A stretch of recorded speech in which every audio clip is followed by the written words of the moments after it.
Thank you for joining Wars of the Roses. As we continue with Part 9, Timur Shah, from the Adepts in the Eastern Esoteric Tradition by Manly Palmer Hall. Part 4, The Mystics of Islam. Timur Shah. The mingling of mystical religious ideas with powerful political programs is clearly revealed in the case of Timur Shah, Timur I Leng. This ruler, better known as Tamer-lane, the Shaker of the Earth, was born in 1336 at Kesh in Transoiana, a region now included in the U.S.S.R. Republic of Uzbek.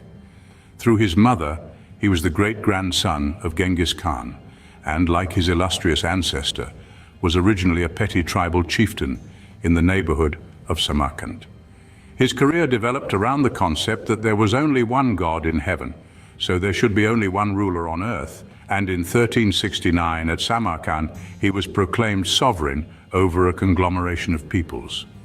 Convinced that he was to be a master of the world, he followed the traditional policy of conquest, and most of his life was devoted to military campaigning.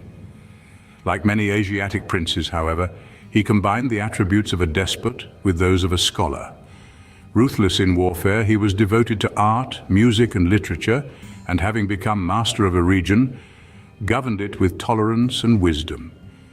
It is known that Timur was a profound student of the Quran as early as his 20th year.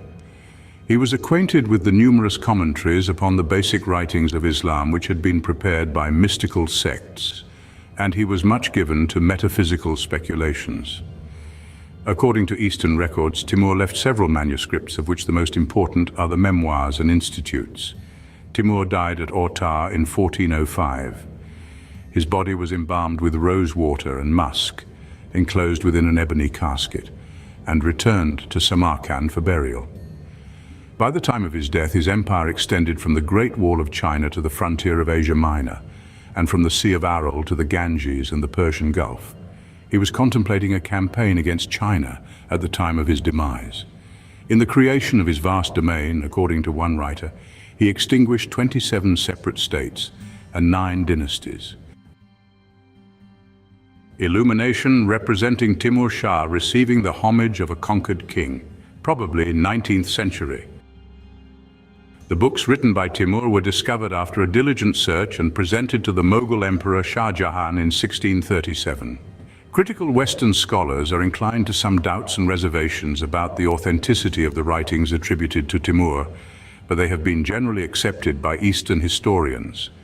A translation of the Institutes, etc., of Timur was made by Joseph White, D.D., and published at Oxford in 1783.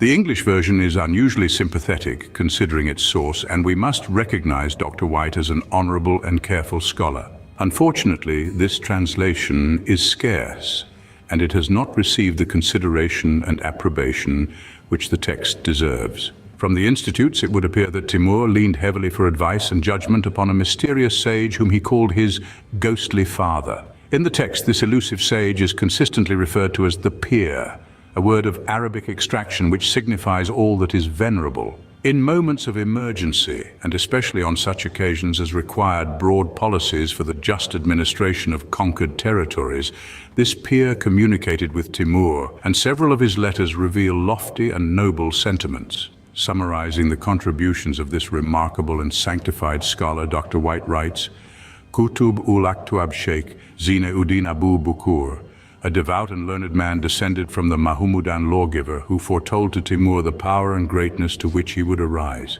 It appears that this prince considered him in the light of a ghostly father, consulted him on all occasions, and paid the most implicit attention to his counsels.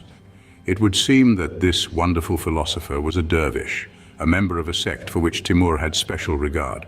The Book of the Adepts, so highly prized by the dervishes, has numerous references to these shadowy saints who guided the rise of the Muslim spiritual and temporal powers.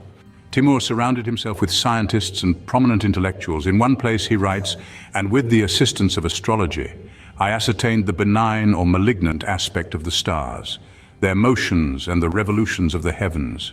When Timur developed a system of government based almost entirely upon existing knowledge of astronomy and astrology, he established a precedent of considerable political interest. He divided the peoples within his domains into 12 groups according to their trades, professions, and social conditions. He then set to work to unfold through these groups the potential symbolized by the constellations.